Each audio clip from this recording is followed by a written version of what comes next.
नमस्कार विद्यार्थियों, आप सभी का स्वागत है। जैसे कि आप जानते हैं, परीक्षा की तैयारियां जोरों शोरों से चल रही है। उसी के अंतर्गत जो है आज हम प्रकाशीय यंत्र और लेंस वाला चैप्टर जो है वह प्रीवियस ईयर क्वेश्चन में देखने वाले हैं। तो शुरू करते हैं। पहला क्वेश्चन है हमारे पास में। अच्छा,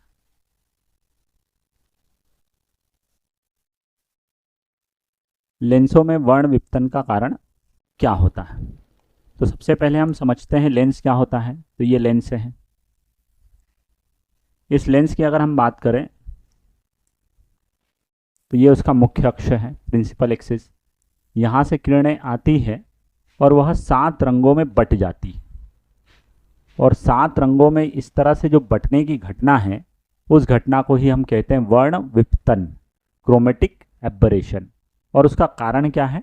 तो उसका कारण है तरंगदैर्ध्य के साथ लेंस की फोकस दूरी में परिवर्तन। क्योंकि ये जो श्वेत प्रकाश आ रहा है, व्हाइट लाइट आ रहा है, ये 7 रंग है। और वो 7 रंग जो है, हर रंग की फोकस दूरी अलग अलग होती है, जिसको हम पढ़ते हैं विब जियोर, है ना। तो अलग अलग रंगों की फोकस दूरी अलग अलग है। और क्यों अलग अलग है? क्योंकि इनकी तरंगदैर्ध्य भी अलग अलग है। वेवलेंथ, जिसको हम लैम्बडा बोलते हैं, वो अलग है। तो लैम्बडा अलग है तो एफ अलग है और फोकस दूरी अलग अलग हो रही है। इसीलिए ये जो है अलग अलग जगह पर रंग किरणें मिल रही है और एक से ज़्यादा प्रतिबिंब, मतलब रंगीन प्रतिबिंब बनता है। तो श्वेत वस्तु का रंगीन प्रतिबिंब निर्माण करना वर्ण विपतन कहलाता है, जिसका कारण होता है लेंस की अलग अलग रंगों की तरंगदैर्ध्य के साथ फोकस दूरी का अलग अलग होना। तो करेक्ट आंसर है variation of focal length of lens with wavelength. तरंगदैर्ध्य बदल जाती है तो फोकस दूरी भी बदल जाती है। अगले प्रश्न की तरफ बढ़ते हैं। Power of the lens, power पूछी है और फोकल लेंथ देकर रखी है 1 सेंटीमीटर। फोकल लेंथ 1 सेंटीमीटर है। शक्ति पूछी है पावर। 2 सूत्र होते हैं, 1/f। पर 1/f वाला तब लगाएंगे जब f किस में आया हो, मीटर में। और अगर p बराबर 100/f लगाएंगे तो ये कब लगाएंगे? जब हमारे पास f किस में आता है, सेंटीमीटर में। तो इस क्वेश्चन में भी सेंटीमीटर में आया हुआ है। तो p इक्वल टू 100/1। तो मेरे पास में हो जाएगा p बराबर 100 डायप्टर। तो सही आंसर कौन सा हो गया? सी वाला। चलो, सूत्र बहुत महत्वपूर्ण है दोनों, मीटर वाला और सेंटीमीटर वाला। अगले प्रश्न की तरफ बढ़ते हैं। वायु की तुलना में उत्तल लेंस अभिसारी प्रकृति घट जाएगी। कॉन्वर्जिंग पावर ऑफ लेंस, है ना। तो मेरे पास में एक उत्तल लेंस है और इसका काम होता है किरणों को इकट्ठा करना, और इकट्ठा करने की इस प्रकृति को ही बोलते हैं कॉन्वर्जिंग। तो मैं आपको बता दूं कि अगर आपने लेंस को वायु से कहीं भी भेजा, चाहे आप पानी में भेजो, चाहे आप तेल में भेजो, कहीं पर भी अगर आप भेजोगे तो उसकी शक्ति कम होगी, शक्ति कम होगी और फोकस दूरी बढ़ जाएगी। तो हमको पूछा है कि कहाँ पर उसकी प्रकृति घट जाएगी, मतलब कहाँ पर उसकी शक्ति घट जाएगी।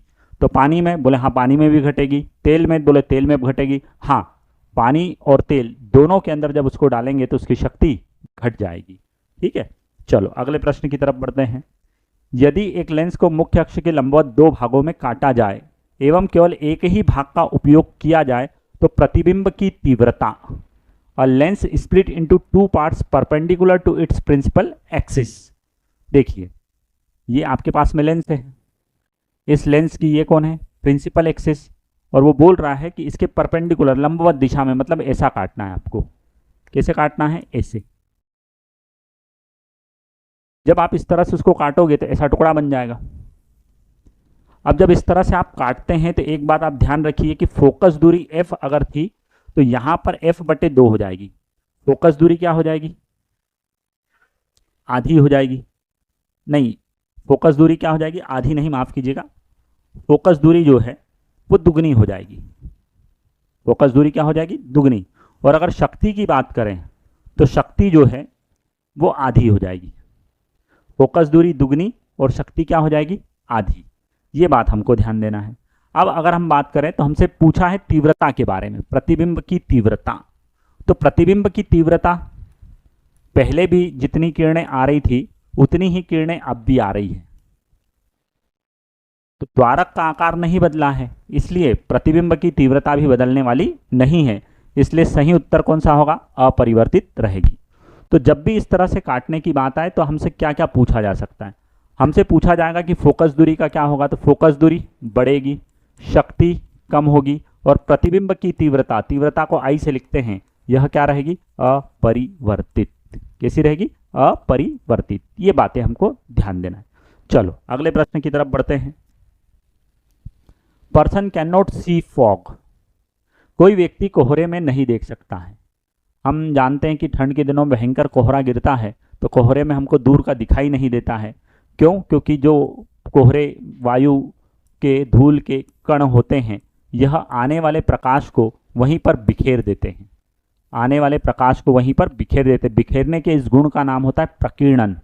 तो प्रकाश का प्रकीर्णन हो जाता है, जिसके कारण से हमको कम दिखाई देता है। तो उत्तरों में ढूंढते हैं, प्रकाश को अवशोषित करता है? नहीं। कोहरे की बूंदें प्रकाश को बिखेर देती, बिल्कुल बिखेर देती है, उसी को हम बोलते हैं स्कैटरिंग, है ना। तो हमारे पास में सही उत्तर हो जाएगा फोग स्कैटर्ड द लाइट रे। इसीलिए खतरों के निशान भी लाल रंग के बनाए जाते हैं, क्योंकि उसका प्रकीर्णन कम होता है। लाल रंग का निशान बनाया जाता है क्योंकि उसका प्रकीर्णन स्कैटरिंग कम होता है, लाल रंग कम बिखरता है। ठीक है, तो एक इसके साथ में एक्स्ट्रा प्रश्न भी आपको मिला। अगले प्रश्न की तरफ बढ़ते हैं। Dual nature of light shown, प्रकाश की द्वैत प्रकृति, है ना, द्वैत प्रकृति। न्यूटन ने कहा था कि प्रकाश क्या है? कणिका। हाइगन नाम के वैज्ञानिक ने कहा था प्रकाश क्या है? तरंग। आगे चलकर हमको पता चला कि प्रकाश कणिका भी है और प्रकाश तरंग भी है। तो कणिका और तरंग दोनों प्रकृतियां दिखाता है, इसीलिए उसको ड्यूअल नेचर या द्वैत प्रकृति हम कहते हैं। तो द्वैत प्रकृति को कौन दिखाता है?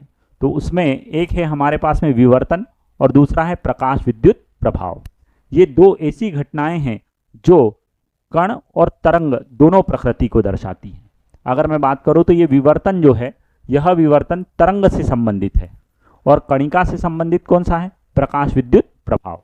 विवर्तन परावर्तन दोनों तरंग से संबंधित है। अपवर्तन व्यतिकरण तरंग से संबंधित है, प्रकाश विद्युत प्रभाव कण से संबंधित है, कणिका सिद्धांत।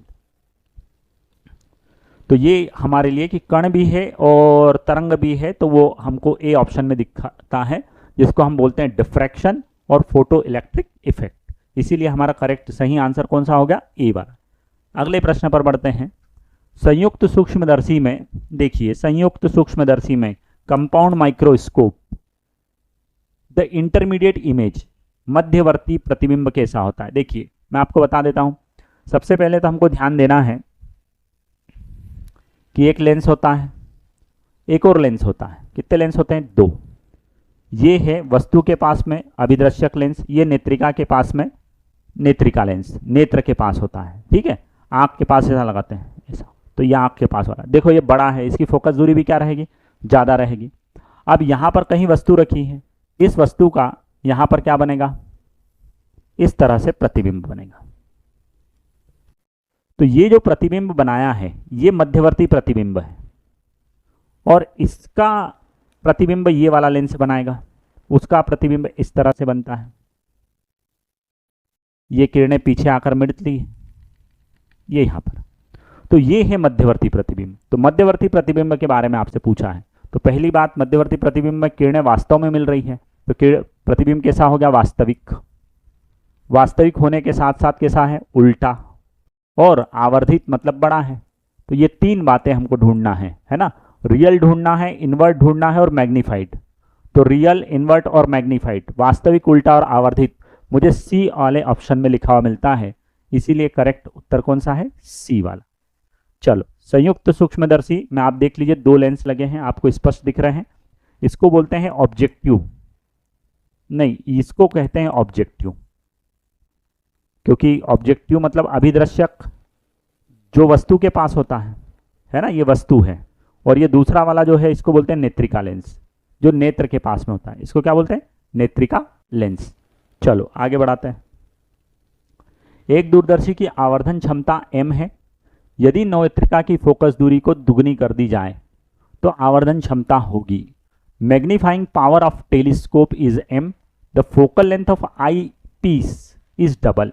देखिए, सबसे पहले सवाल हल करने के पहले मुझे उसकी आवर्धन क्षमता m का सूत्र लिखना पड़ेगा माइनस FO बटे में FE, ये सूत्र है। अब उसने किसको डबल कर दिया है? नेत्रिका को। नेत्रिका को जैसे ही वो डबल करेगा, मतलब आपके पास में यहां पर क्या लिखा हुआ आ जाएगा? 2। तो जैसे ही आप यहां पर 2 लिखोगे तो पुराने मान के नीचे आपको m लिखना है, FO लिखना है, और नया वाला जो है उसको m डैश बोल देते हैं, और 2FE करना है। अब अगर आप थोड़ा सा ध्यान देते हैं, क्या ध्यान देते हैं कि भाई ये FO बटे FE जो है इसका मान किसके बराबर है? m के बराबर। तो आपके पास में m डैश का मान कितना हो जाएगा? m बटा 2। तो नेत्रिका की फोकस दूरी अगर आपने डबल कर दी तो फोकस दूरी, आवर्धन क्षमता क्या हो जाएगी? आधी। इसलिए सही उत्तर कौन सा रहेगा मेरा? बी वाला। ठीक है, चलो अगले प्रश्न की तरफ बढ़ते हैं। अगला प्रश्न, दूरदृष्टि से पीड़ित एक व्यक्ति के लिए निकट बिंदु 50 सेंटीमीटर पर है। अपने से 25 सेंटीमीटर दूरी पर रखी वस्तु को स्पष्ट देखने के लिए उसे निम्न फोकस दूरी का लेंस उपयोग करना पड़ेगा। ध्यान दीजिएगा, long sighted man near point is 50 centimetre in the order to see an object clearly situated at distance 25 centimeter from him.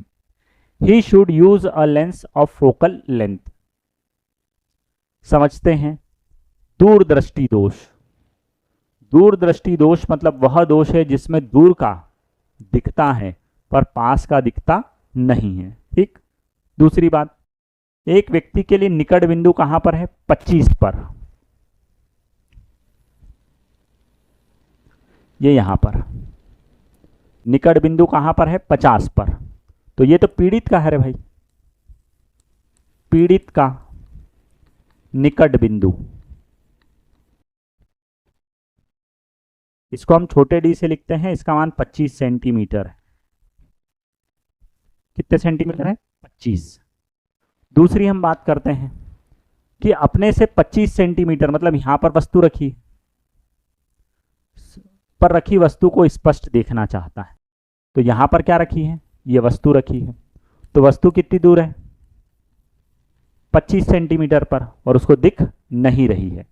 अब इस वस्तु का यह लेंस यहां पर क्या बना देगा? प्रतिबिंब। तो प्रतिबिंब कितनी दूर बना? तो बोले इतनी दूर बना यार भाई। तो मेरे पास वस्तु की दूरी है, मेरे पास प्रतिबिंब की दूरी है, तो फोकस दूरी अपने आप आएगी। 1/f बराबर 1/v माइनस 1/u। 1/f बराबर 1/v। प्रतिबिंब कहां बना? तो प्रतिबिंब बन रहा है निकट बिंदु 50 सेंटीमीटर पर। ये वाला डी 50 है, माफ कीजिएगा। पीड़ित व्यक्ति के लिए निकट बिंदु 50 पर है, 25 गलती से लिख दिया था, 50 पर। तो ये रखा -50 माइनस 25। माइनस क्यों लिया? क्योंकि लेंस के इधर नापी गई दूरियां ऋणात्मक होती है। ये ऋण ऋण क्या हो गया? धन। और फिर मैंने क्या लिया? लघुत्तम। तो लघुत्तम लिया है तो 1/-50 धन 1/25। अब इन दोनों का हम करते हैं लघुत्तम। लघुत्तम का कार्यक्रम इधर निपटाया तो ये हो गया 50 गुणा में ये 25 माइनस के आ गया 25, और इधर कौन आ गया? तिरछा गुणा करते हैं तो माइनस का 50। 1/f बराबर माइनस के 25 बटे माइनस के 50 गुणा में 25। ये वाले 25 से ये वाला 25 कट गया, ये माइनस से ये वाला माइनस भी कट गया, केवल क्या बचा? 50। तो 1/f बराबर 1/50, तिरछा गुणा किया f बराबर 50 सेंटीमीटर। कितने सेंटीमीटर? 50 सेंटीमीटर। तो इस प्रश्न का सही उत्तर कौन सा है? सी वाला, 50 सेंटीमीटर। ठीक है, चलो अगले प्रश्न की तरफ बढ़ते हैं। अगला प्रश्न है, निकट दृष्टि दोष, myopic I can be corrected. देखिए मैं आपको फिर से बता रहा हूं, निकट दृष्टि दोष। निकट दृष्टि दोष, देखो निकट वाला शब्द है और एक आता है दूर दृष्टि दोष। दूर दृष्टि दोष। अब निकट दृष्टि दोष को दूर करने के लिए एक लेंस लगता है, उसका नाम क्या है? अवतल। और उसी तरह से दूर को दूर करने के लिए लगता है उत्तल। आप आसानी से याद रख सकते हैं। कैसे याद रख सकते हैं वो मैं आपको बताता हूँ कि भाई इसमें 2 ही शब्द हैं, इसमें 3 शब्द हैं। शब्द मतलब अक्षर। ये छोटा तो यहाँ भी छोटा, साइज में छोटा, और ये बड़ा तो यहाँ पर भी बड़ा। इस तरह से हम इनको आसानी से याद रख सकते हैं। तो निकट दृष्टि दोष को दूर करने के लिए अवतल कॉन्केव लेंस की जरूरत पड़ने वाली है। तो बड़ी आसानी से इस ट्रिक के माध्यम से आप याद रख सकते हैं। आगे बढ़ते हैं। अगला प्रश्न है the work of collimator in spectrometer. Spectrometer में समांतरित का क्या काम है? स्पेक्ट्रोमीटर मतलब एक यंत्र होता है जिसकी सहायता से हमको वर्णक्रम प्राप्त होता है। वह यंत्र जिसकी सहायता से हम वर्णक्रम प्राप्त करते हैं उसको कहते हैं स्पेक्ट्रोमीटर। और स्पेक्ट्रोमीटर समांतरित्र का काम है। नाम में ही देखो ना, समांतरित्र है ना। इसका काम होता है प्रकाश किरणों को समांतर करना। प्रकाश किरणों को समांतर करना। तो प्रकाश की समांतर किरणें प्राप्त करने के लिए हम कोलीमीटर या समांतरित्र का उपयोग करते हैं to find the parallel ray of lights. अगला प्रश्न देखते हैं। एक वस्तु का प्रतिबिंब आंख के रेटिना पर प्राप्त होता है। बिल्कुल आंख के रेटिना पर प्राप्त होता है। Image of the object form on the retina. ये आपका नेत्र गोलक है, आई बॉल कहते हैं। ये लेंस है। यहाँ पर रखी वस्तु है। वस्तु से चलने वाली प्रकाश किरणें जाती है और यहाँ रेटिना पर मिलती है। तो रेटिना पर किरणें वास्तव में मिलती है तो प्रतिबिंब कैसा होता है? वास्तविक, पहली बात। और वास्तविक प्रतिबिंब हमेशा कैसा रहता है? तो वास्तविक हमेशा कैसा रहता है? उल्टा। यहाँ पर रेटिना पर जो प्रतिबिंब बनता है वह उल्टा होता है, पर दिमाग जो है ये, इसके पास में ऑप्शन होता है रोटेट करने का, तो वह उसको कैसे देखता है? सीधा।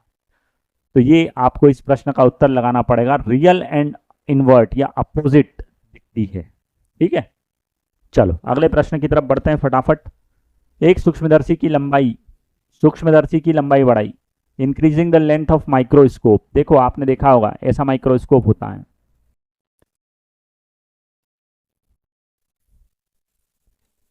इसकी नली की लंबाई अगर आप बढ़ा दोगे, ये नली की लंबाई अगर आप बढ़ा दोगे तो आपको आवर्धन क्षमता बढ़ी हुई मिलेगी। आवर्धन क्षमता बढ़ी हुई मिलेगी। तो ये बात ध्यान देना है। घट जाती है, बढ़ जाती है, तो बोलना बढ़ जाती है मतलब इंक्रीज हो जाती है। नली की लंबाई बढ़ाएंगे तो आवर्धन क्षमता भी बढ़ती है।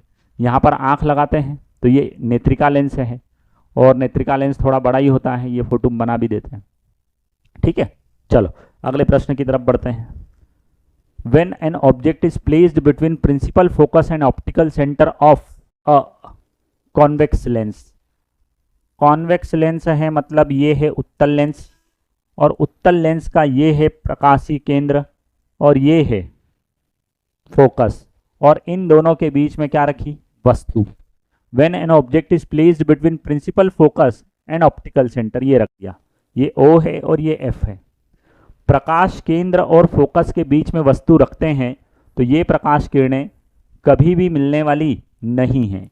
इनको पीछे बढ़ाएंगे तो यह एक जगह पर मिलती हुई प्रतीत होती है, और जहाँ पर मिलती हुई प्रतीत होती है वहीं पर क्या बनता है? प्रतिबिंब। तो ये देखिए यहाँ पर प्रतिबिंब बना, तो कैसा बनेगा? रियल। बोले रियल तो नहीं है भाई। कैसा है? बोले वर्चुअल। हाँ वर्चुअल है, आभासी है ना, क्योंकि किरणें पीछे बढ़ाने पर मिली।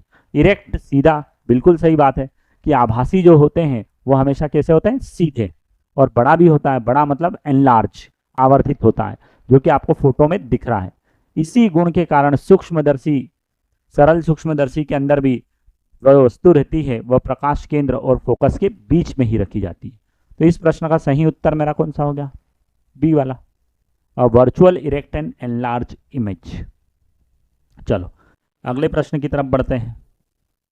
किसी वस्तु को उत्तल लेंस के मुख्य फोकस, अरे अभी तो इसको पढ़ा था, ये है उत्तल लेंस, ये है प्रकाश केंद्र और ये है फोकस, ये रखी वस्तु, ये प्रकाश किरणें ऐसी जा रही है, इनका मिलन नहीं होगा। इनका मिलन कराना हो तो आपको किरणें पीछे बढ़ाना पड़ेगी, और यहाँ पर क्या बनेगा? वही प्रतिबिंब। तो प्रतिबिंब कैसा है? आभासी है, सीधा है और वस्तु से बड़ा है। आभासी है, सीधा है और परिवर्तित, वस्तु से बड़ा, आवर्धित। ठीक है, चलो अगला प्रश्न देखते हैं। A person can see up to 3 metre, 3 metre तक का भाई उसको दिखता है। Prescribe a lens for the specs so that he can see the clearly up to 12 metre. उसको 12 मीटर तक का देखना है दादा। कहाँ तक का देखना है? 12 मीटर। हिंदी में पढ़ दें एक बार। एक व्यक्ति केवल 3 मीटर तक का देख सकता है, उसके चश्मे के लिए एक लेंस का सुझाव दीजिए। आपसे सुझाव मांग रहे हैं ताकि वह 12 मीटर तक देख सके। तो भाई सबसे पहले अगर हम बात करें तो 12 मीटर पर वो देखना चाहता है, तो 12 मीटर पर कौन है? कोई होगा, उसी को देखेगा ना। तो जो है उसको क्या कहते हैं? वस्तु। तो वस्तु मतलब यू का मान कितना दे दिया? 12 सेंटीमीटर। और हम क्या रखते हैं? -12। पहली चीज। दूसरा, कहाँ पर वो देख लेता है? तो वो देख लेता है 3 मीटर पर। तो जहां वो देख लेता है वह है 3 मीटर, वहीं पर क्या बनेगा? प्रतिबिंब। तो आप ध्यान दीजिए, जहां पर वो देखना चाहता है उसको हम यू से दिखाते हैं, और जहां वो देख सकता है उसको हम वी से दिखाते हैं। अब हमको क्या चाहिए? फोकस दूरी चाहिए, और फोकस दूरी निकलेगी तभी हम क्या निकालेंगे? शक्ति। तो अब हम सूत्र लगाते हैं, 1/f बराबर 1/v माइनस 1/u। 1/f बराबर 1 माइनस v का मान है 3 माइनस 1/-12। अब 1/f बराबर ये ऋण ऋण का क्या हो गया? धन, मतलब 1/12 माइनस 1/3 ऐसा लिख देते हैं। 12 गुणा 3 कर दूं तो यहाँ पर हो गया 3, यहाँ पर हो गया 12। 1/f बराबर माइनस का 9, 12 गुणा 3, 3 एकम 3, 3 9, 3 एकम 3, 3 चौक 12। तो अगर मैं देखूं तो मेरे पास में क्या है? 1/f बराबर 1/4। तो मेरे पास में f का मान आ गया है -4 मीटर। पर मुझे ऋण चिन्ह बता रहा है कि कौन सा लेंस लगेगा? अवतल। तो अवतल लेंस मतलब ये वाला, ये वाला, इन दोनों में से कोई सा उत्तर है। और हम गड़बड़ कब करेंगे? जब 4 दिखेगा, और पहले ऑप्शन में ही 4 दिख रहा है, पर ये फोकस दूरी है और यहाँ पर शक्ति पूछी डायोप्टर में, तो गलती हो जाए, इसलिए हमको P बराबर 1/f वाला लगाना पड़ेगा। तो P बराबर 1/4 लिखेंगे, माइनस भी है, तो P बराबर -0.25 डायोप्टर। तो सही आंसर कौन सा होगा? डी वाला। बहुत प्यारा क्वेश्चन है, गलती कराने वाला है कि आते हुए भी सिली मिस्टेक।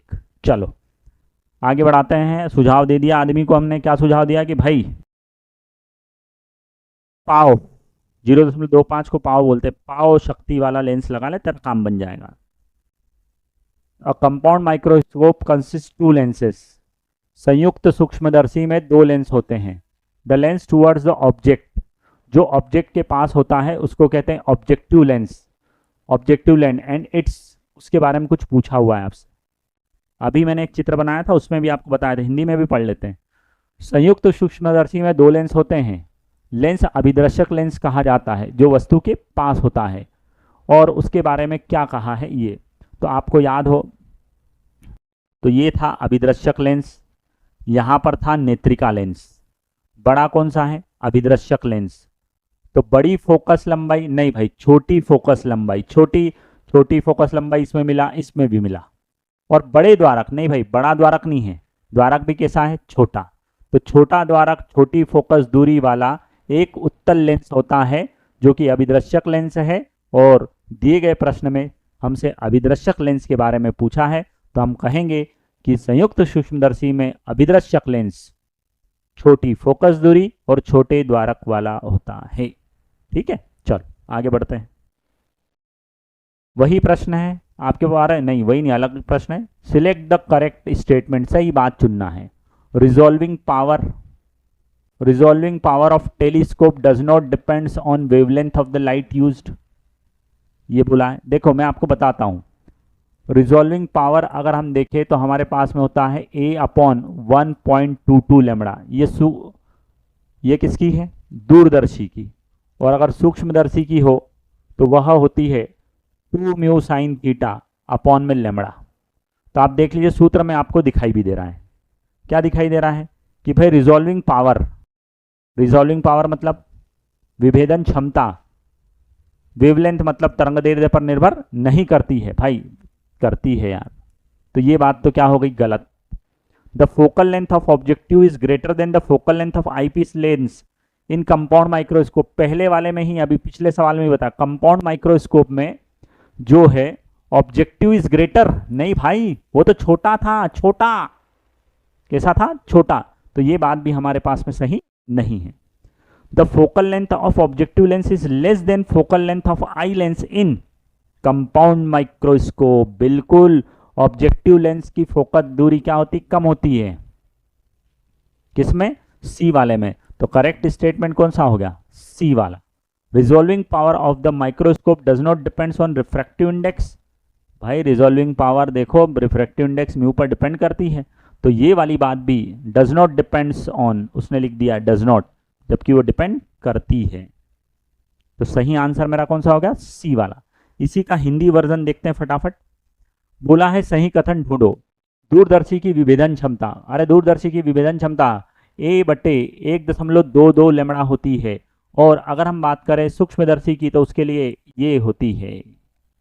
तो तरंग दैर्ध्य पर निर्भर नहीं करती, अरे करती है मतलब सही बात नहीं है, झूठ बात है। अभिदृश्यक की फोकस दूरी, अभिदृश्यक की फोकस दूरी FO और FE, तो सूक्ष्मदर्शी में कौन बड़ा होता है, FE बड़ा होता है सूक्ष्मदर्शी में, जबकि दूरदर्शी में इसका उल्टा होता है, उसमें कौन बड़ा हो जाता है, FO बड़ा हो जाता है। तो इसमें कहा संयुक्त सूक्ष्मदर्शी में नेत्रिका की फोकस दूरी से अभिदृश्यक की ज्यादा होती है, अभिदृश्यक की ज्यादा नहीं होती, अभिदृश्यक की तो कम होती है। तो ये बात भी गलत है।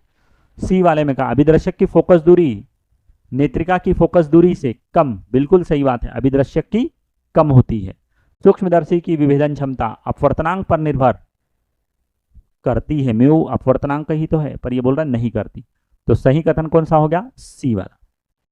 अगले प्रश्न की तरफ बढ़ते हैं। The lens used in pin hole camera, pin hole camera भाई हिंदी में भी आपको समझा देता हूं, है ना, छिद्र युक्त कैमरा होता है ये पिन होल कैमरा।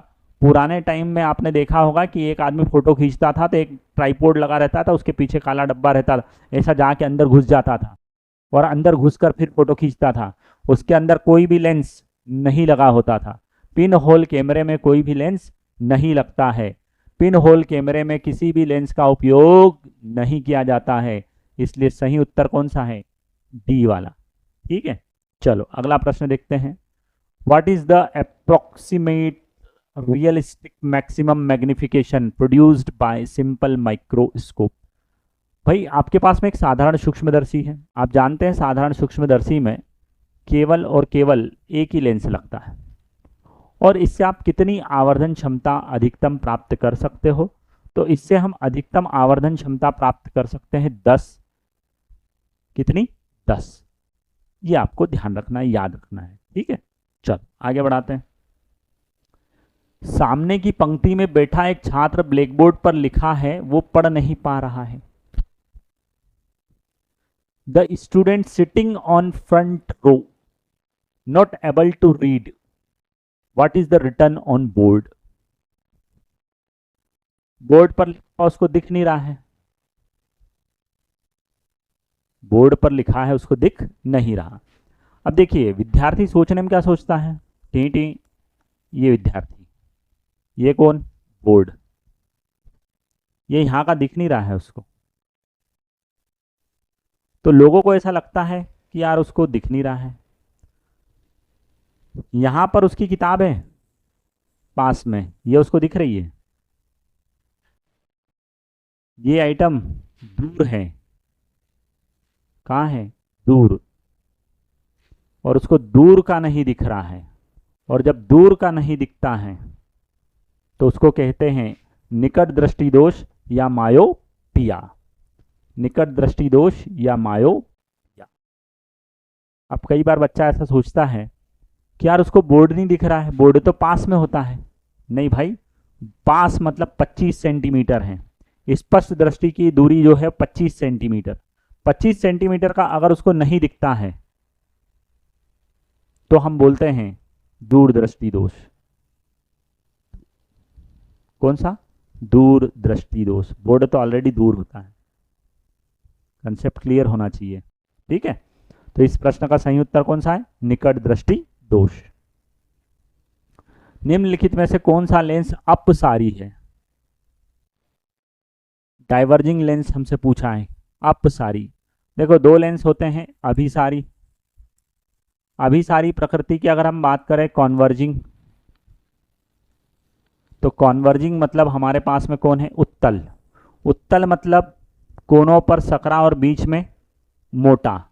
एक होता है अपसारी, अपसारी को हम बोलते हैं डाइवर्जिंग, और डाइवर्जिंग में हमारे पास होता है अवतल लेंस।